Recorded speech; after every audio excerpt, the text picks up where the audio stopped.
आज हम लोग एक नया चैप्टर पढ़ेंगे जिसका नाम नेचर ऑफ मैटर है।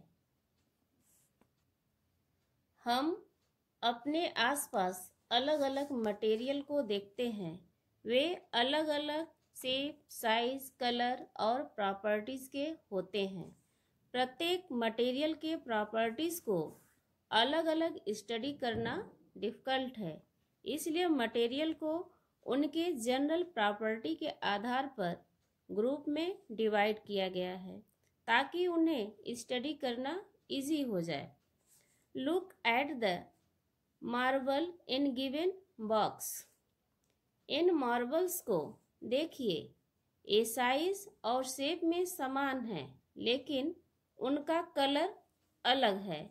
अब हम इनको उनके कलर के आधार पर रेड और ब्लू दो ग्रुप में डिवाइड कर सकते हैं।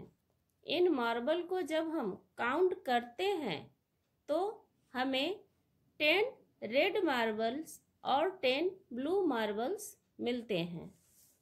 Now look at the marbles in the box here. आइए हम दूसरे बॉक्स के मार्बल्स को देखते हैं। वे कलर और शेप में तो एक जैसा है लेकिन उनकी साइज अलग अलग है। ऑब्जर्व करने के बाद हम क्या पाते हैं? इस बॉक्स में प्रेजेंट कुछ मार्बल्स तो छोटे साइज के हैं। अब हम इनके साइज के आधार पर स्मॉल और लार्ज ग्रुप में डिवाइड कर सकते हैं। इन मार्बल को जब हम काउंट करते हैं तो क्या पाते हैं? 10 small marbles and 10 large marbles. Now consider the following set of materials: wood, water, air, glass tumbler, steel plate, milk, plastic, bucket, kerosene. ये सभी अलग अलग प्रॉपर्टीज के हैं लेकिन कुछ इसमें मैन मेड है और कुछ नेचुरल हैं। ऐसा मटेरियल जो हमें नेचर से प्राप्त होता है उसे नेचुरल मटेरियल या प्राकृतिक पदार्थ कहते हैं। ऐसा मटेरियल जो मैन के द्वारा बनाया जाता है उसे मैन मेड या सिंथेटिक मटेरियल कहते हैं। इसलिए यहाँ पर दिए गए मटेरियल के सेट को 2 ग्रुप में डिवाइड कर सकते हैं: natural material and man made material. ऊपर दिए गए सभी केसेस में समान प्रॉपर्टीज के वेरियस थिंग्स को एक ग्रुप में रखा गया है। ऐसे मटेरियल के ग्रुप को जिसकी प्रॉपर्टीज सेम हो उसे क्लासिफिकेशन या वर्गीकरण कहते हैं।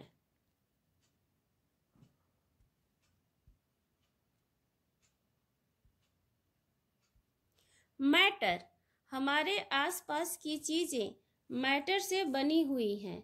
हर वो चीज जिसके पास मास हो और वो स्पेस भी ऑक्युपाई करता हो उसे मैटर कहते हैं।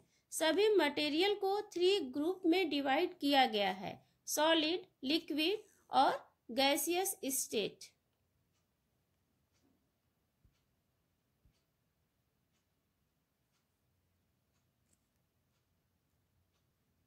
कॉन्स्टिट्यूशन ऑफ मैटर, सभी मैटर बहुत छोटे छोटे पार्टिकल से मिलकर बने होते हैं। अलग अलग स्टेट के मैटर के पार्टिकल का अरेंजमेंट भी अलग अलग होता है। सॉलिड के पार्टिकल एक दूसरे के साथ टाइटली पैक्ड होते हैं और वे मूव नहीं कर सकते हैं, इसलिए सॉलिड का शेप और वॉल्यूम फिक्स होता है। लिक्विड के पार्टिकल एक दूसरे के साथ लूजली पैक्ड होते हैं। इनके पार्टिकल के बीच थोड़ा गैप होता है और वह मूव कर सकते हैं। लिक्विड का वॉल्यूम तो फिक्स होता है लेकिन शेप फिक्स नहीं होता है। गैसेस के पार्टिकल के बीच का अट्रैक्शन बहुत ही कम होता है जिसके कारण इनके पार्टिकल्स बहुत दूर दूर होते हैं, इसलिए इनका शेप और वॉल्यूम दोनों फिक्स नहीं होता है।